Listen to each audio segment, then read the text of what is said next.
जय भीम मित्रांनो, मी भीमसूरी नाटककार गौतम गायकवाड.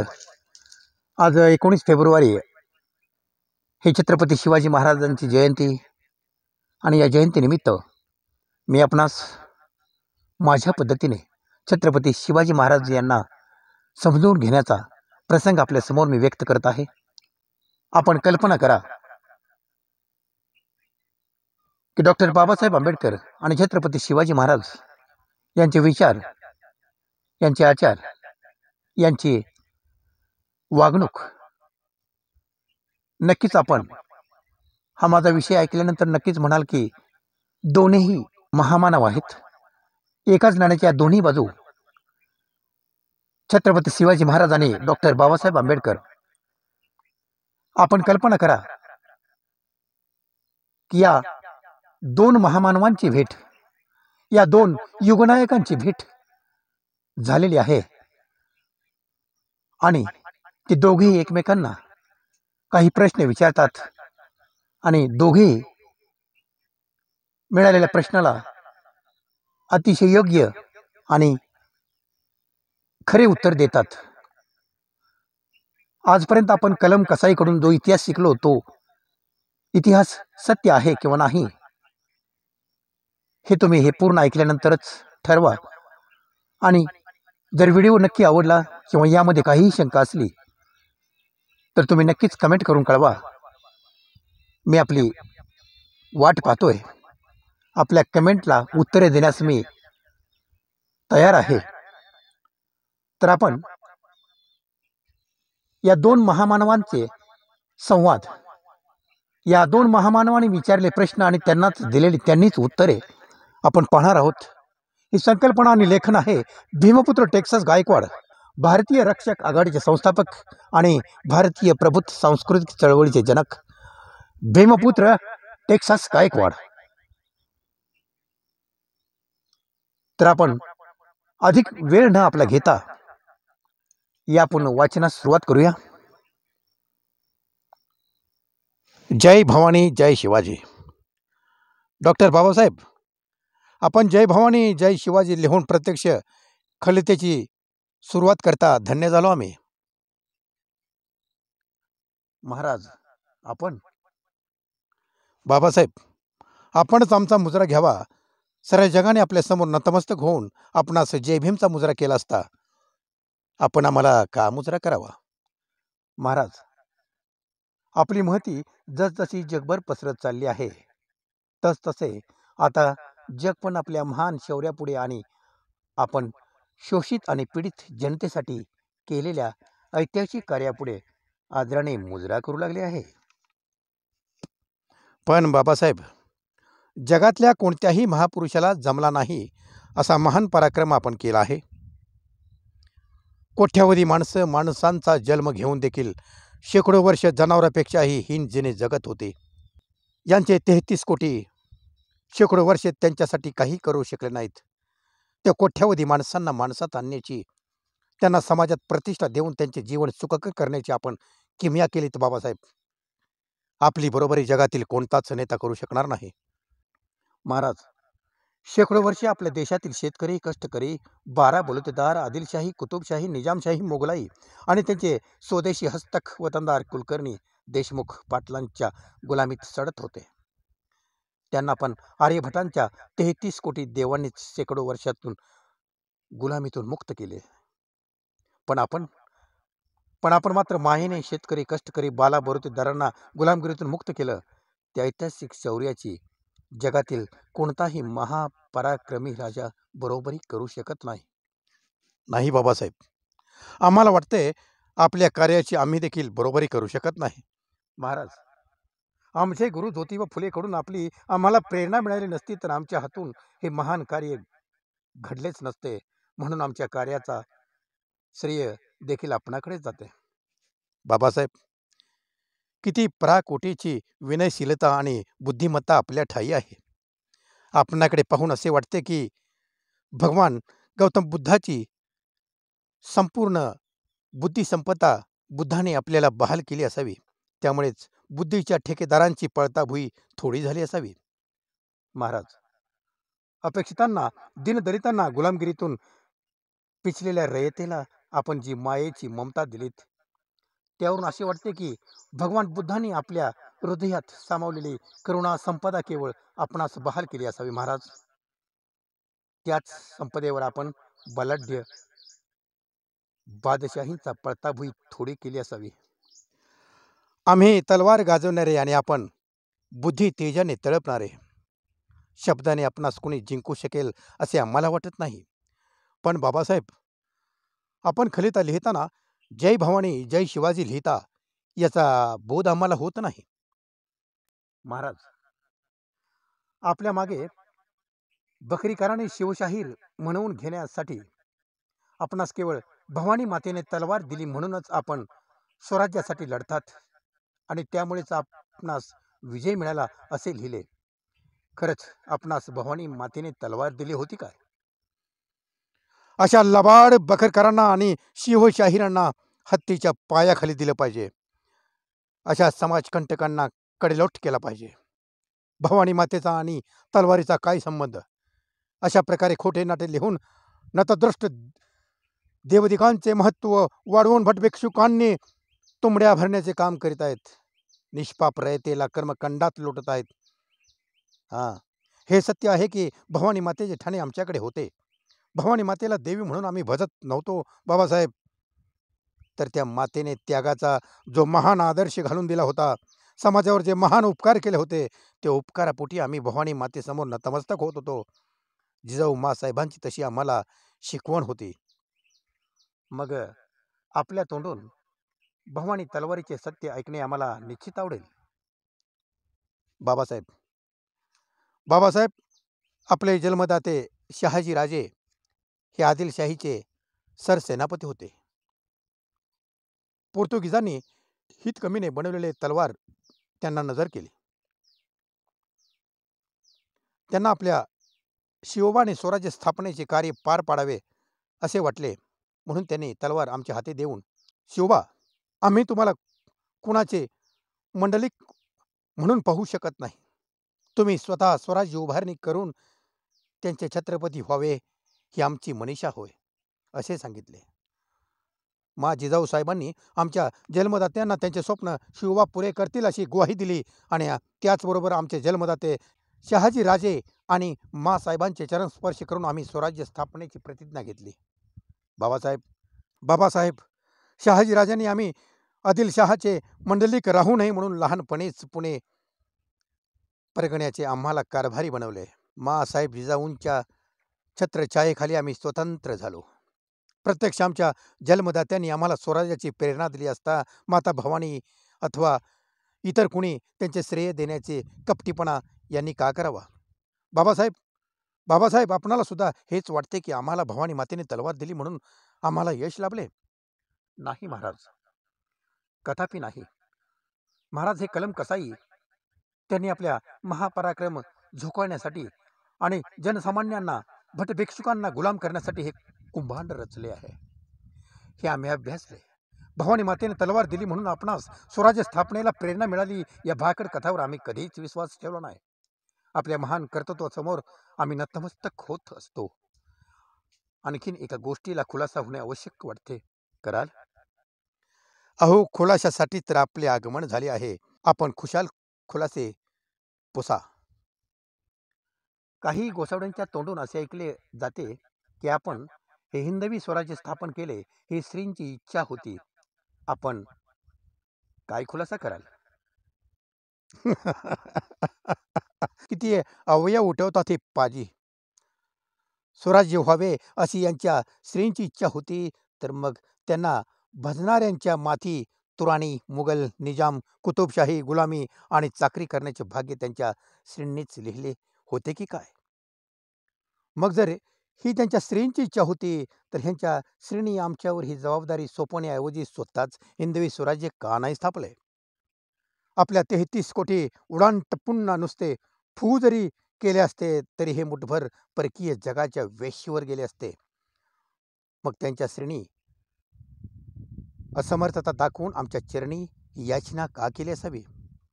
खऱ्याचं खोटं आणि खोट्याचं खरं करणं हे या कलम कसे यांचं कामच होय.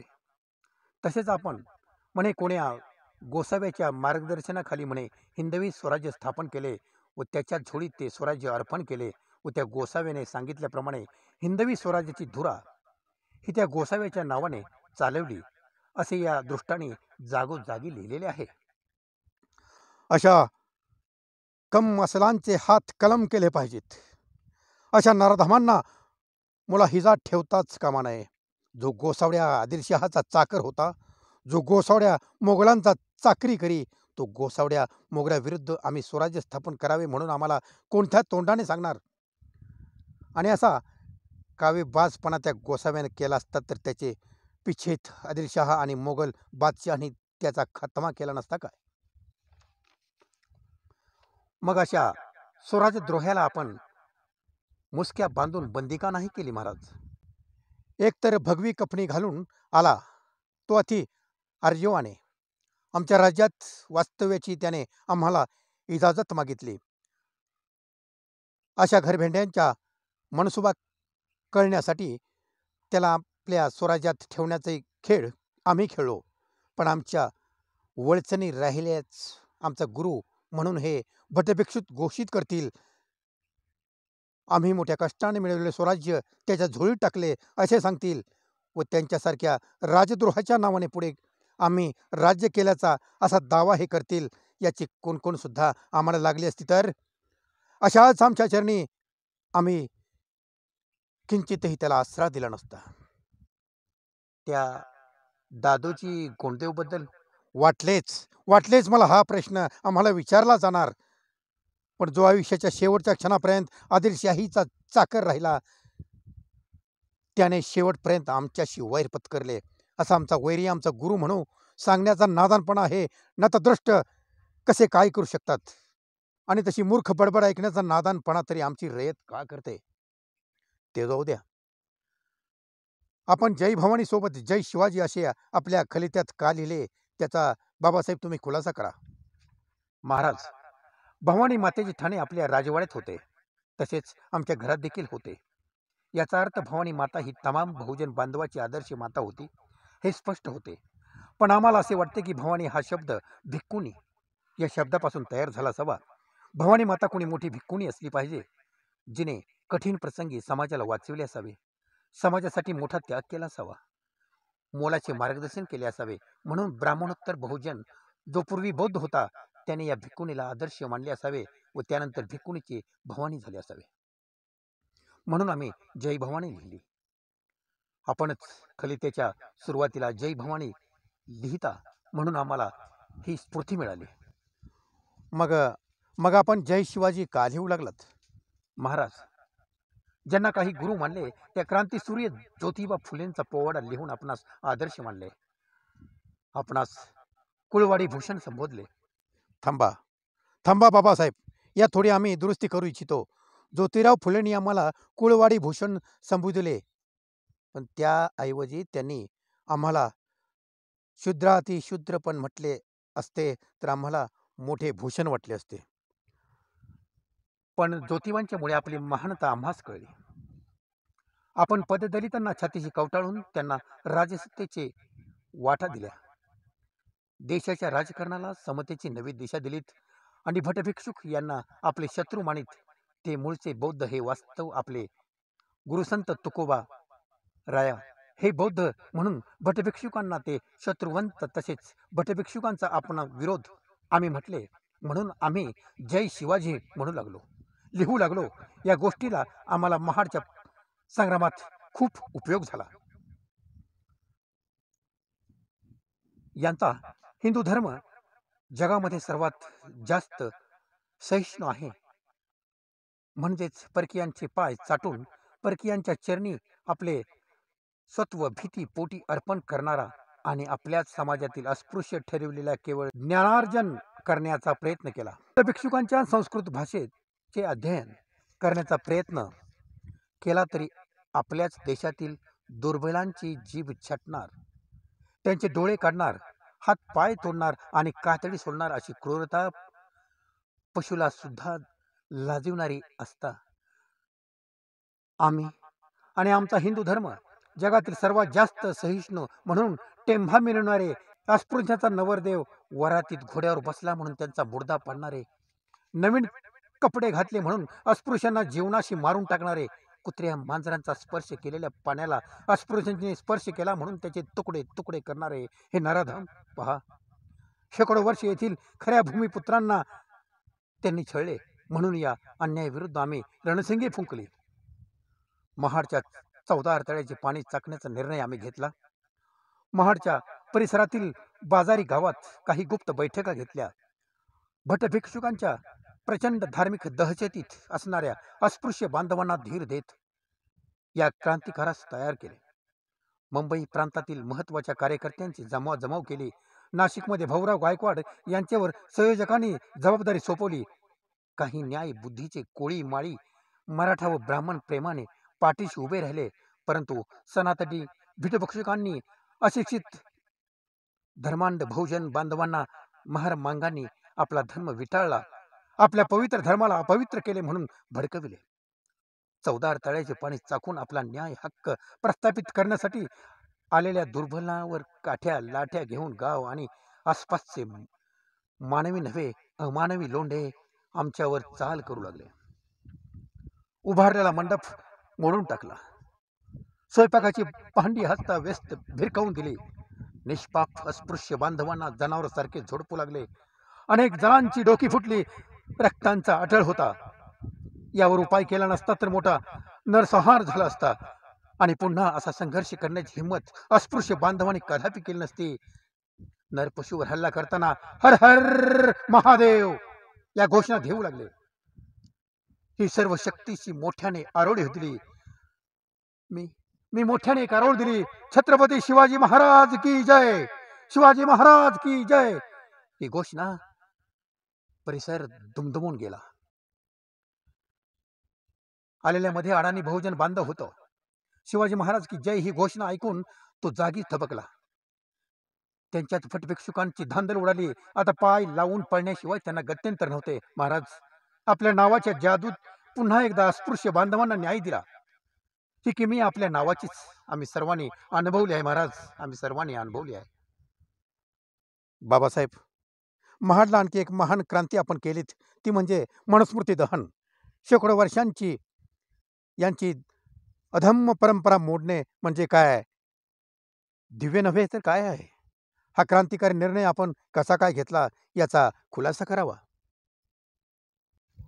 बौद्ध लोक आणि वैदिक लोकांमधील संघर्षाचे परिपाक म्हणजे मनुस्मृती. सामान्य जनता सुखी आणि भट ब्राह्मण दुखी. भटाला कोणी विचारले ना, दक्षिणा देईना, मान देईना म्हणून मौर्य सम्राट बृहद्रनाथ पुष्यमित्र शृंगाने घात केला आणि ब्राह्मणी सत्ता प्रस्थापित केल्या. भिक्षुक आणि बौद्ध लोकांच्या कत्तली केल्या. सत्तेचा दुरुपयोग करून त्यांना वैदिक दास बनविले. बौद्धांना कायमस्वरूपी आपले गुलाम बनवण्यासाठी ब्राह्मणी श्रेष्ठत्व प्रस्थापित करणारे पुराण लिहिले.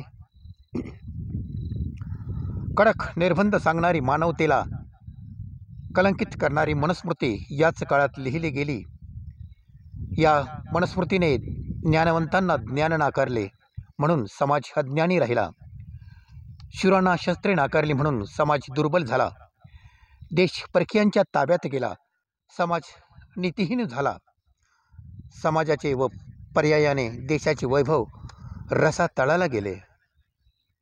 एवढेच नव्हे तर त्यांच्या विष्णूचे गुणमान करताना त्यांनी पृथ्वीवरील क्षत्रियांचा 21 वेळा नायनाट केल्यामुळे आता पृथ्वीवर क्षत्रिय एकही शिल्लक राहिला नसून सारे शूद्र राहिल्याचे सांगितले. महाराज आपले शौर्य पाहून जग आपणासमोर नतमस्तक होत असताना या नादान ब्राह्मणी व्यवस्थेपणे आपण शूद्र आहात असे सांगून आपला राज्याभिषेक नाकारण्याचा नीचपणा करावा. किती तळमळला असाल आपण त्यावेळी, किती मोठा अवमान वाटला असेल आपणास. ते वाचून आमच्या अंगाची लाही लाही होई.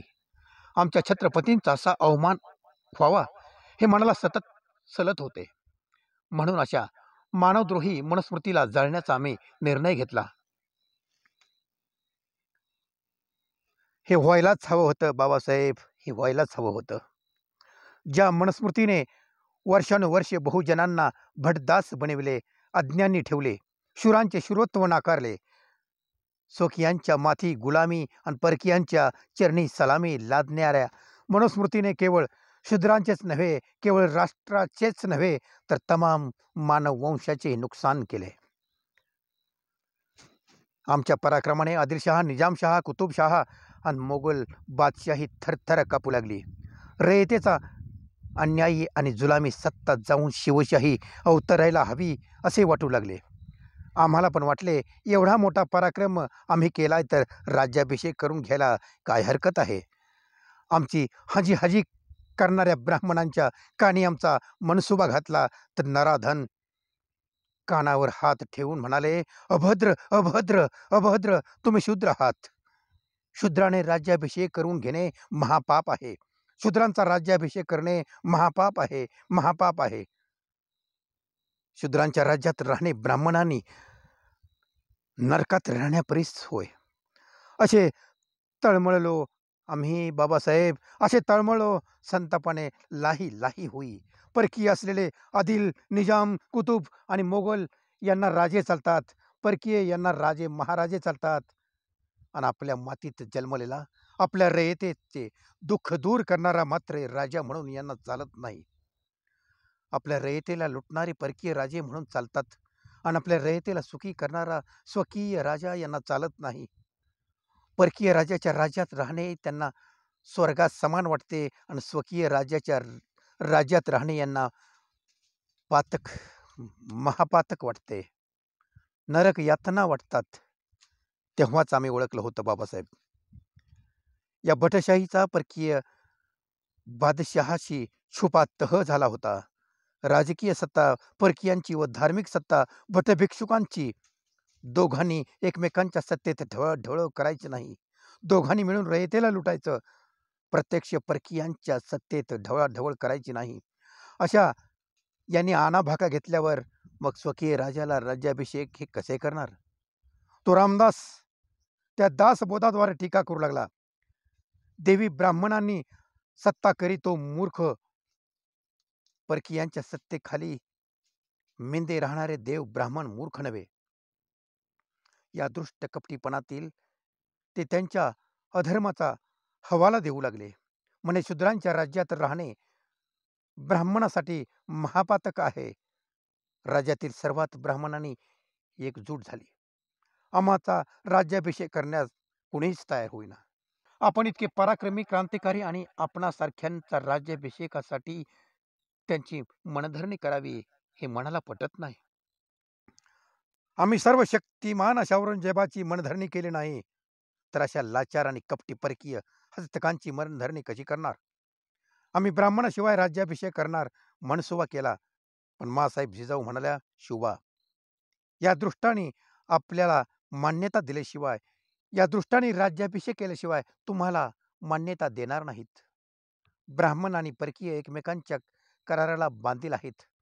तुम्हाला छत्रपती नाव धारण करायचे असेल तर राज्याभिषेक करावाच लागेल, आणि त्यासाठी ब्राह्मणास राजीच करावे लागेल.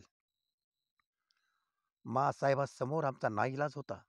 आम्ही काशीवरून गागाभट्टाला पाचारण केले, हवेत द्रव्य द्यायचे कबूल केले. गागाभट्ट तयार झाला म्हणून राज्यातील ब्राह्मणांनी गदारोळ केला. नाही ती विघ्न आणली.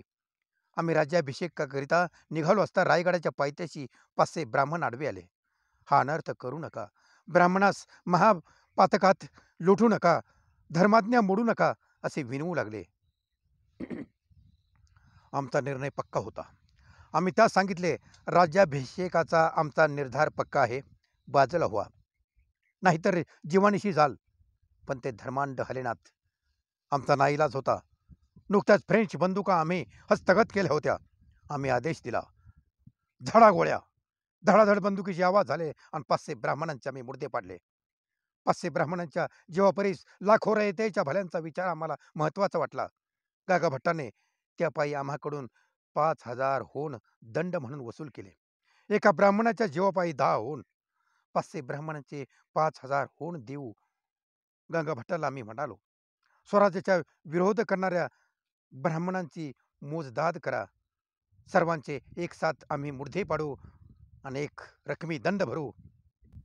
मग त्या गागा भट्टाने डावा पायाच्या अंगठ्याने, खबरदार, शक्तिमान औरंगजेबासारख्या आमच्या अवमान करण्याची हिंमत झाली नाही तर आपले इमान बेचणाऱ्या गागा भट्टाला आमचा हा छत्रपतीचा अवमान करण्याची हिंमत होईल. प्रत्यक्ष 500 बामणांना मुलाहिजा न ठेवता कत्तल करणाऱ्या, ब्रह्महत्या करणाऱ्या छत्रपती समोर गागा भट्ट आला. तो थरथरतच आला. संपूर्ण विधी त्याने केला, तो थरथरत्या जिभेने आणि थरथरत्या हातानेच. पण महाराज, मग महाराजांचा राज्याभिषेक डाव्या अंगठ्याने केला अशी आवई का उठवली त्यांनी? याला कारण ब्राह्मण श्रेष्ठत्व, ब्राह्मणी अहंकार. स्वकीयापेक्षा जगात त्यांच्यासारखा कुणीही श्रेष्ठ असू शकत नाही हा त्यांचा अहगंड. स्वकीयापेक्षा जरी कुणी महापराक्रमी झाला, त्यांच्यापेक्षा महाबुद्धिमान ठरला, तरी तो त्यांच्या पायाखाली. म्हणून ब्राह्मणी अहंकार फुलवण्यासाठी महाराजांना गांगा भट्टाने डाव्या पायाच्या अंगठ्याने टिळा लावला, ही एक आवई उठवली. पण महाराज, अशा वेळी आपण मनुस्मृतीचा नायनाट का केला नाही? केला बाबासाहेब, केला. आम्ही मनुस्मृतीचा नायनाट केला तेव्हा शंभूराजांनी आम्हाला सांगितलं की गागा भट्टाने संस्कृतमधून म्हटलेल्या श्लोकांचा अर्थ, हा शूद्र राजा असून याचे केवळ शूद्रावर राज्य चालेल, ब्राह्मणावर मुळीच चालणार नाही. तेव्हा आमच्या तळपायाची आग मस्तकात गेली. शंभूराजांनी सांगितले, कोकणातल्या शाक्तपंथी गोसाव्याकडून आपण दुसरा राज्याभिषेक करून घेऊ. तेव्हाच मनुस्मृतीला झुगारून देण्याचा आम्ही निर्णय घेतला. आमच्या मासाहेबांनी भटबामणांनी तिजोरी लुटली. आमच्या मासाहेबांनी भटबामणांनी तिजोरी लुटली म्हणून आणि आपण दिलेल्या सल्ल्यापायी शिवबाची तिजोरी रीती झाली. गरीब रयतेच्या तोंडाचा घास पळविला म्हणून हाय खाल्ले. त्यात त्यांचा अंत झाला. आम्हास पोरके झाल्यासारखे वाटले. तेवढ्यात शंभूराजे म्हणाले, आबासाहेब, माझी जाऊ साहेबांचे स्वप्न आपणास साकारायचे आहे. दुःखात बुडून बसण्या परीस शाक्त पंथानुसार राज्याभिषेक करून मनुस्मृतीला ठोकरण्याचे महाकर्म करू. शंभूराजांच्या मतानुसार आम्ही शाक्त पद्धतीने दुसरा राज्याभिषेक केला व पहिले पाऊल मनुस्मृती ठोकरण्याचे टाकले. केवळ एका प्रसंगाने आपण मनुस्मृती नष्ट करण्याचे ठरत नाहीत महाराज. आम्हाला ठाऊक आहे बाबासाहेब, आपण मोठे चिकित्सक आहात. हा सवाल आपण करणारच याची आम्हाला खात्री होतीच. पण एवढ्यावरच आम्ही थांबलो नव्हतो.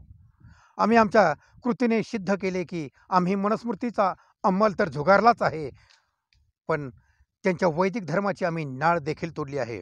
बाबासाहेब, आपण अभ्यासले आहेच. त्यांच्या वैदिक धर्मामध्ये स्त्रीला शूद्र समजले जाते. ज्या मातेने आपल्याला हा जन्म दिला, त्याच मातेला देवी समान मान देण्याऐवजी तिला शत्रू समजून हिनवायची वैदिकता ही रीत आहे. पण आम्ही दरबारात मासाहेब जिजाऊंना उच्च स्थानी बसवून आमच्या दरबारात प्रवेश करणारा प्रथम जिजाऊ मासाहेबांना मुजरा करावा व तदनंतर आम्हास मुजरा करावा अशी रीत घालून देऊन वैदिकांची ही कुप्रथा बंद पाडली व स्त्रीचा सन्मान करण्याची थोर परंपरा जी शक्य पंथीयांची होती, जी बौद्धांची होती, तीच पूर्ण स्थापन आम्ही केली. वैदिक कर्मकांडांनी समुद्र सफर पाप मानले आणि आम्ही समुद्रावरचे आरमान सुरू करून वैदिकांच्या भ्रामक प्रथेला मुठमाती दिली. वैदिक धर्माने चातुर्वर्णीयाने जातीभेदांचा उच्चांग मांडला होता. शक्य विधीपूर्वी महार स्त्रीशी विवाह करून महार मांगांना रामोशांना आम्ही किल्लेदार करून त्यांना योग्य तो सन्मान देऊन आम्ही वैदिक परंपरेला नष्टाभूत केले. चातुर्वर्ण्य मोडीत काढला, जातीभेदास गाडून टाकले. तेव्हा ब्राह्मणास जिव्हे मारणे म्हणजे वैदिक धर्माचे ब्रह्महत्या मानित. मागे 7.5 लागते, नरक यातना भोगावे लागतील, निर्वश होईल अशा मूर्खत्वाला गैरसमजाला वैदिकांत थारा होता. राज्याभिषेकास विरोध करणारे 500 ब्राह्मणांच्या एक हाती आम्ही कत्तली करून आम्ही वैदिकांची ब्रह्महत्या अट ठोकरली होती. तसेच अफजल खानाचा वकील म्हणून आलेल्या कृष्णा भास्कर कुलकर्णी याचा प्रतापगडावर साक्षात वध करून आम्ही वेळ पडल्यास वारंवार ब्रह्महत्या करण्याचे शौर्य दाखवू शकलोय व वैदिकांच्या ब्रह्महत्या या भ्रामक कल्पनेला ठोकर मारू शकलो, हेच सिद्ध केलंय. पण बाबासाहेब, हे आम्ही करू शकलो कारण आमच्याकडे सत्ता होती. आम्ही जगन्यान्य छत्रपती होतो. पण आपणाकडे सत्ता नव्हती, संपत्ती नव्हती, मोठे पाठबळ नव्हते. तरी सुद्धा मनुस्मृतीला जाळून तिचे महत्व, कवडी मोल सिद्ध करणे हे आम्हा मनुस्मृतीला ठोकरलेल्या कार्यापेक्षा खचितच महान वाटते. मनुस्मृती जाळण्याची आम्ही प्रेरणा ज्या छत्रपतीकडून घेतली, त्या छत्रपतींच्या महान कार्यापेक्षा आमचे कार्य श्रेष्ठ कसे काय असेल महाराज? बाबासाहेब, सारे श्रेय आमच्या पारड्यात टाकू कसे चालेल? पण आम्हाला एक गोष्टांचा खुलासा करा बाबासाहेब. अवश्य विचारा महाराज. दोघेही अस्पृश्यांच्या हिताचा विचार करीत होतात, तर मग आपण आणि गांधीमध्ये मतभेद का होते? ही वस्तुस्थिती लोकांना पटवून देताना आमचे पुरते हाल झाले महाराज. आम्ही अस्पृश्य द्वाराचा संघर्ष करून सुरू करण्या अगोदरच अस्पृश्यांच्या उद्धाराच्या घोषणा करून गांधीजी अस्पृश्यांचे कैवारी म्हणून प्रसिद्ध झाले होते. आम्हाला पण वाटले, चला आपल्याला विचारांचा माणूस भेटला. आणि गोलमेज परिषदेच्या वेळी गांधीजींचे अंतरंग आम्हाला जवळून पाहता आले.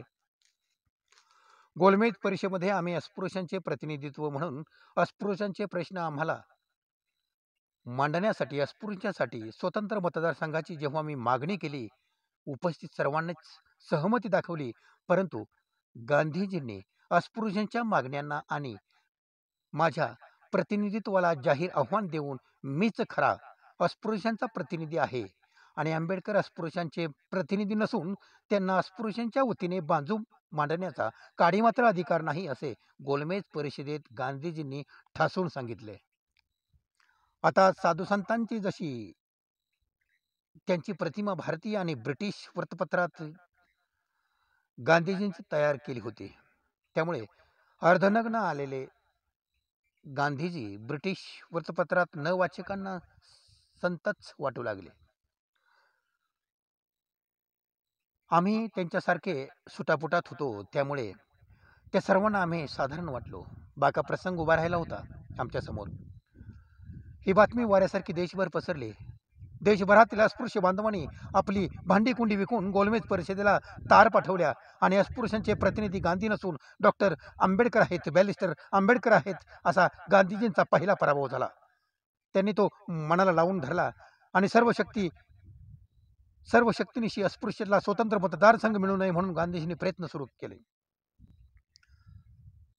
जमीनदारांना वेगळे मतदारसंघ, अँग्लो इंडियनना, शिखांना, मुस्लिमांना, संस्थानिकांना स्वतंत्र मतदारसंघ द्यावेत आणि अस्पृश्यांनाच स्वतंत्र मतदारसंघाची खरी गरज असताना अस्पृश्यांनाच स्वतंत्र मतदारसंघ नको म्हणून गांधींनी भूमिका घेतली. एवढेच नव्हे तर गांधीजींनी मुस्लिम नेते अहमद अली जिना यांनाही साकडे घातले की काँग्रेस मुस्लिमांच्या मागण्यांचा पाठिंबा देईल, पण तुम्ही बॅरिस्टर आंबेडकरांच्या विरोधात उभे राहा. पण आम्ही आमचे सर्वस्व पणाला लावून गोलमेज परिषदेत अस्पृश्यासाठी स्वतंत्र मतदारसंघ मंजूर करूनच घेतला. हा गांधीजींचा दुसरा पराभव होता. दुसऱ्या पराभवामुळे कृष्ट होऊन गांधीजींनी अस्पृश्यास जर स्वतंत्र मतदारसंघ दिले तर मी भारतात गेल्यावर आमरण उपोषणाला बसेन, अशी गांधीजींनी गोलमेज परिषदेत धमकी दिली. सर्वस्वी गांधीजींच्या मर्जीवर होते. भारतात आल्यानंतर गांधीजींनी येरवडा जेलमध्ये आमरण उपोषण सुरू केले. देशात एकच खळबळ उडाली. आमच्या विरुद्ध जहरी प्रचार सुरू झाला.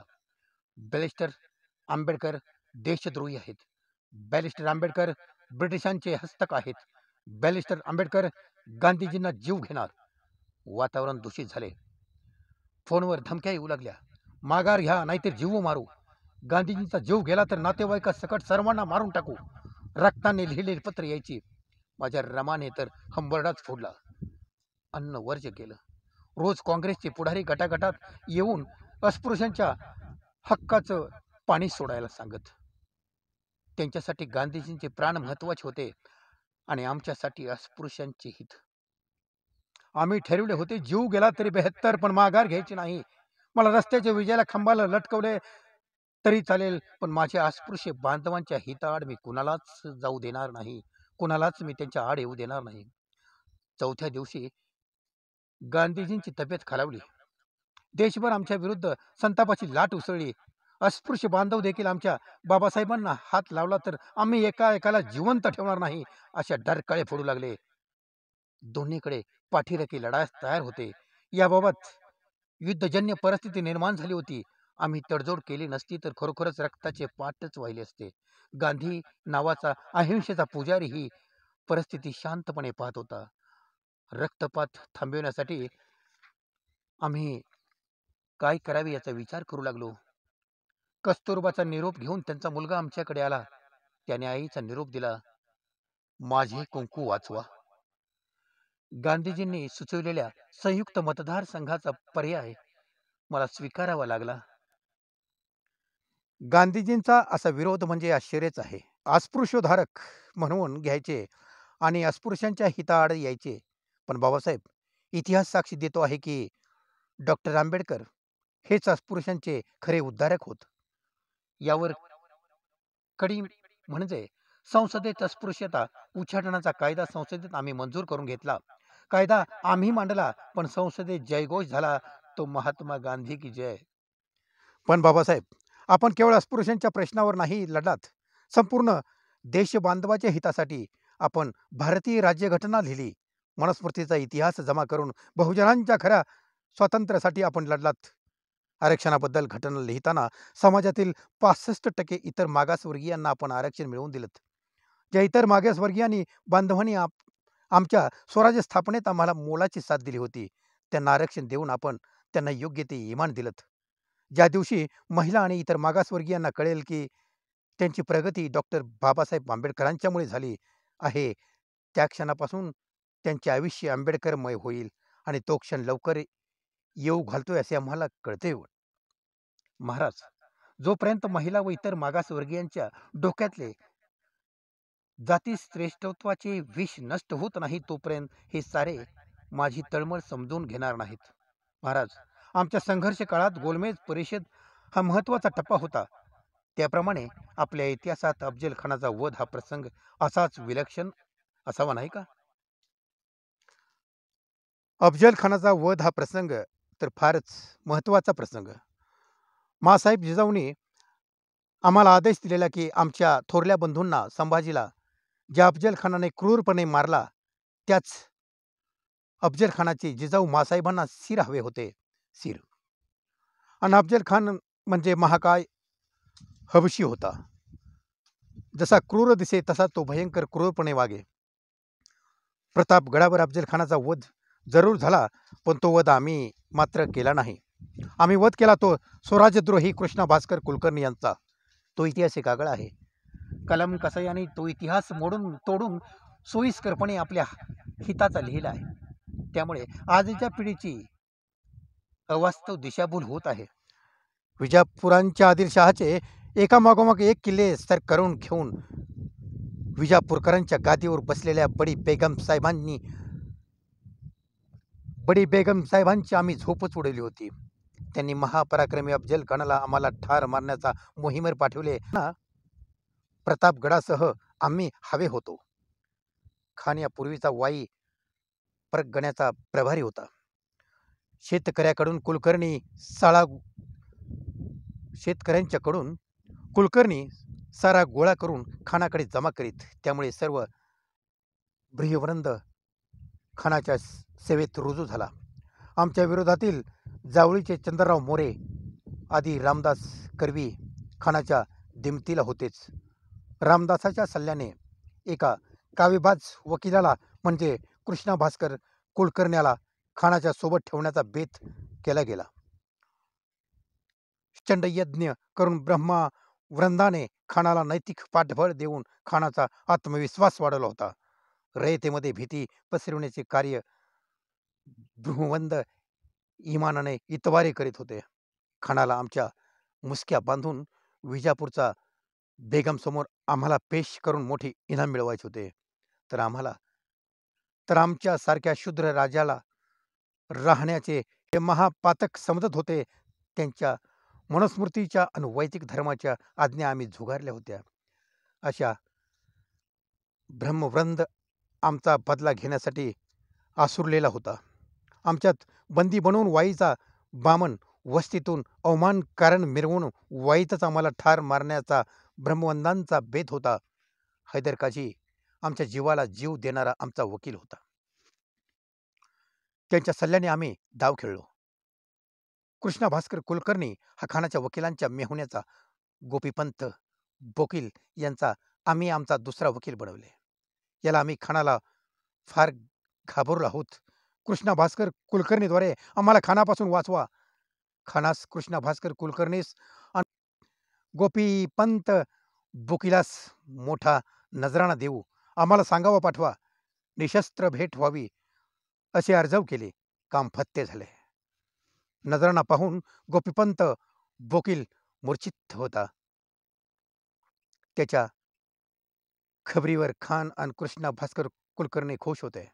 खानाचा आणि कृष्णा भास्कर कुलकर्णींचा भेटीच्या दरम्यान आम्ही वेगळाच इरादा असावा असा आम्हाला संशय आला. पहिल्यांदा खानाच्या कमरेची तलवार काढायला आम्ही सांगितले. खानाने तलवार कृष्णा भास्कर कुलकर्णी यांच्याकडे त्याच्या वकिलाकडे दिली.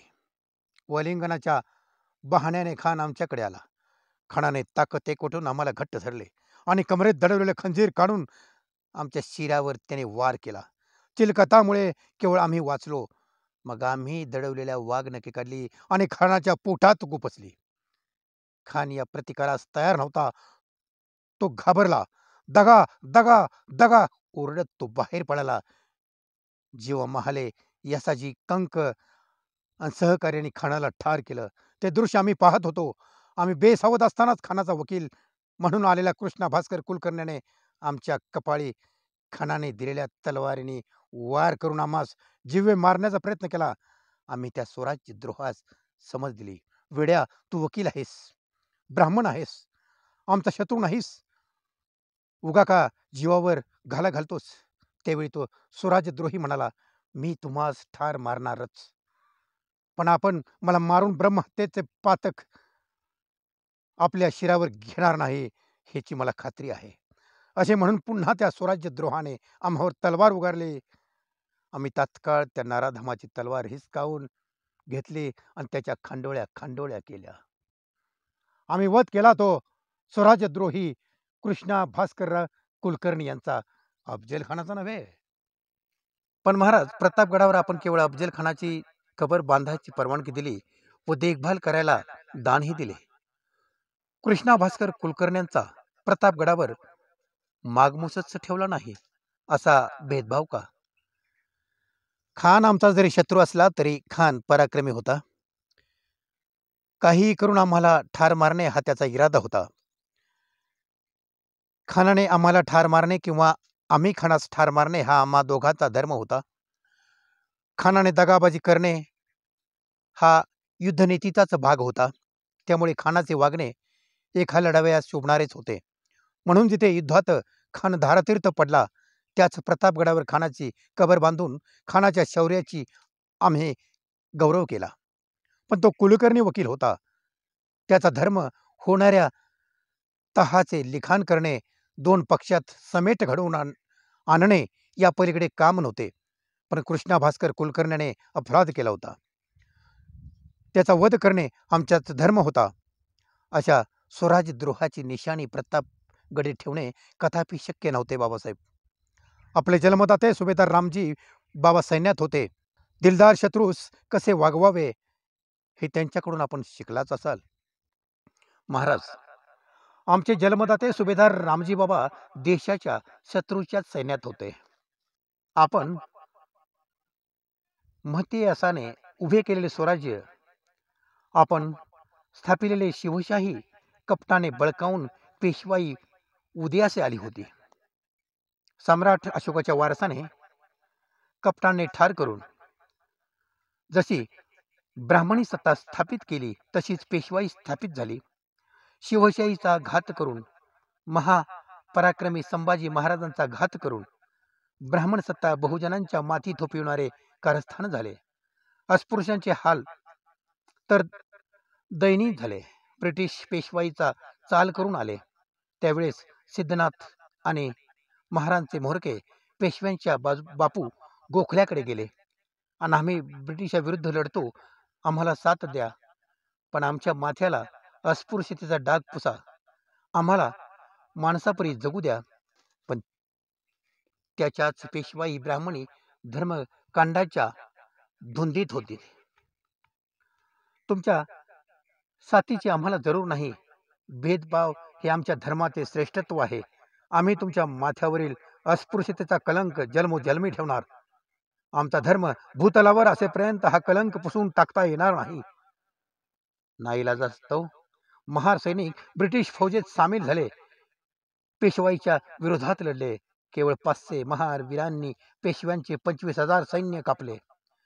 त्यांना पळताभुई थोडी केली. महाराज, आपल्या गनिमी काव्याचा आधार घेऊन रयतेचा गुलाम बनवणाऱ्या आणि शिवशाहीशी दगाबाजी करणाऱ्या ब्राह्मणी सत्तेला या पेशवाईला 1 जानेवारी 1818 रोजी पराभूत करून महार पटलीने शौर्याचा इतिहास घडविला.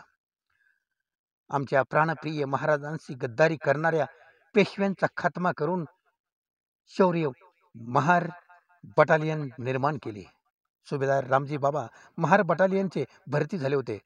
जसे आपणास घडविण्यास शहाजीराजांनी जीवाचे रान केले, तसेच आम्हाला घडविण्यासाठी सुभेदार रामजी बाबांनी पण जीवाचे रान केले आहे. फौजेत असल्या कारणाने शिक्षण आणि शिस्त या 2 गोष्टी लक्ष केंद्रित करायचे रामजी बाबांनीच आम्हाला शिकवले. मित्र हो, डॉक्टर बाबासाहेब आंबेडकर आणि छत्रपती शिवाजी महाराज यांची चर्चा सुरू असताना आपण इथे थांबूया, कारण आपण नंतर भेटूया पुढील भागात, भाग क्रमांक 2 मध्ये. जय भीम, जय शिवराय.